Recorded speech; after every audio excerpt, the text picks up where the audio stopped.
मनाला शांत करण्याचे 11 उपाय। आपल्या आयुष्यामध्ये अशा काही घटना घडतात की त्यामुळे आपली परिस्थिती ही खराब होते। आयुष्यामध्ये पुढे जाण्यासाठी काही अवघड निर्णय हे आपल्याला घ्यावे लागतात। तर अशा वेळी आपल्या मनाची अवस्था खूपच बिकट होते, मन अस्वस्थ होते।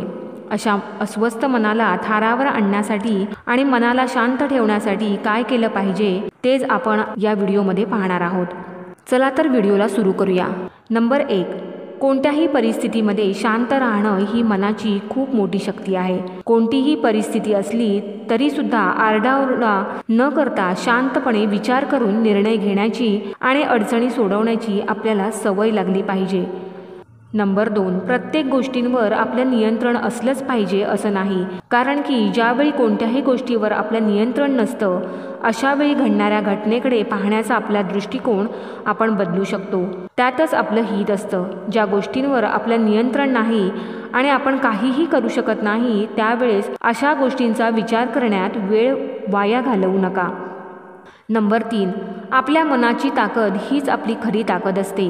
जर तुम्हाला आनंदी राहायचं असेल तर नेहमी इतरांपेक्षा वेगळा विचार हा केलाच पाहिजे। मानसिक ताणतणावांना तुम्ही कसे सामोरे जाता, आयुष्यातील अडचणी तुम्ही कशा सोडवता यावरून तुमच्या मनाची ताकद कळते आणि तुम्ही आनंदी देखील राहू शकता। नंबर 4, नेहमी पॉझिटिव्ह राहा। आयुष्य म्हटलं की अडचणी येणारच आणि वाईट घटना घडणारच। अशा वेळी आपण सकारात्मक म्हणजेच पॉझिटिव्ह विचार करून वाईट गोष्टींमधून मार्ग काढण्याचा प्रयत्न केला पाहिजे। पॉझिटिव्ह विचार म्हणजे वाईट विचारांकडे दुर्लक्ष करा असा होत नाही, तर वाईट गोष्टींचा स्वीकार करून त्यामधून बाहेर पडणं असा त्याचा अर्थ होतो।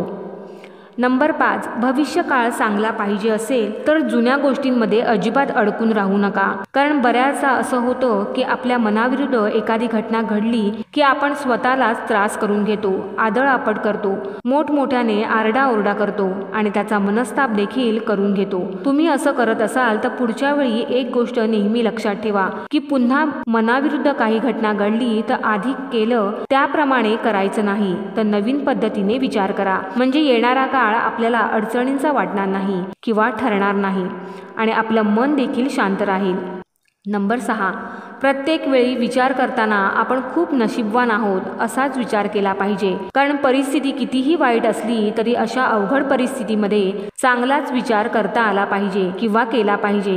रात्रंदिवस विचार करताना एकच विचार करा की मी या परिस्थितीतून बाहेर पडणारच आणि तुम्ही खरोखरच नशिबाने या गोष्टींमधून बाहेर पडाल। नंबर 7, तुमचे ध्येय बदलू नका।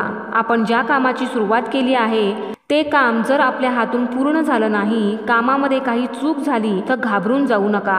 काय चुका झाल्या आहेत याचा विचार करा आणि ते काम आणखीन चांगल्या पद्धतीने कसं पूर्ण करता येईल याकडे लक्ष द्या, त्यासाठी प्रयत्न करा, पण आपल्या ध्येयापासून कधीही मागे हटू नका किंवा मागे फिरू देखील नका।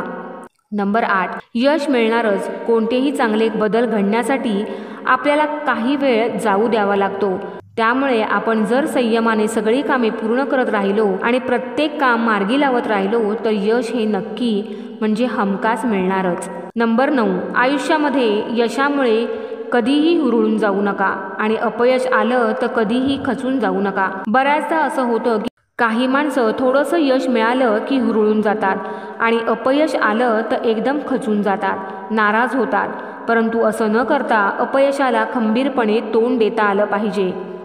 नंबर 10, आयुष्यातील अडचणीत निराश होऊ नका। प्रत्येक माणसाचा एक स्वभाव असतो की तो आयुष्यामध्ये घडलेल्या फक्त वाईटच गोष्टी आठवत राहतो आणि मग त्याच वाईट गोष्टींचा विचार करत बसतो, त्यामुळे त्याच्यातील नकारात्मक भावना ही वाढत जाते। त्यामुळे आपल्या आयुष्यामध्ये असलेली दुःख आठवण्यापेक्षा आपल्या आयुष्यामध्ये काय काय चांगल्या गोष्टी घडल्या आहेत, आपल्यावर प्रेम करणारी लोक, आपली स्वप्न, आपली ध्येय याचा सतत विचार करून प्रगती करावी। नंबर 11, एखाद्या व्यक्तीला माफ करणं म्हणजे त्यांनी केलेल्या सगळ्या चुका विसरून जाणं असं नसतं, तर एखाद्या व्यक्तीने दिलेला त्रास विसरायचा असेल, मनातून काढायचा असेल तर इतरांना माफ हे करावंच लागतं, त्याशिवाय माणसाला पुढे जाताच येत नाही। पण याचा अर्थ असा होत नाही की आपण सगळं विसरून त्या व्यक्तीला माफ करावं, तर याचा अर्थ असा होतो की आपण झालेल्या चुकांमधून ती चूक सुधारून आयुष्यामध्ये पुढे जावं। सतत आयुष्यामध्ये घडलेल्या वाईट गोष्टींचा विचार हा करत बसू नये। मित्रांनो, आशा करते की हा व्हिडिओ तुम्हाला नक्कीच आवडला असेल. व्हिडिओ आवडला असेल तर नक्की लाईक आणि शेअर करा आणि अजूनपर्यंत तुम्ही चॅनलला सबस्क्राईब केलं नसेल तर चॅनलला सबस्क्राईब करा. तोपर्यंत थँक्यू फ्रेंड्स, थँक्यू युनिवर्स.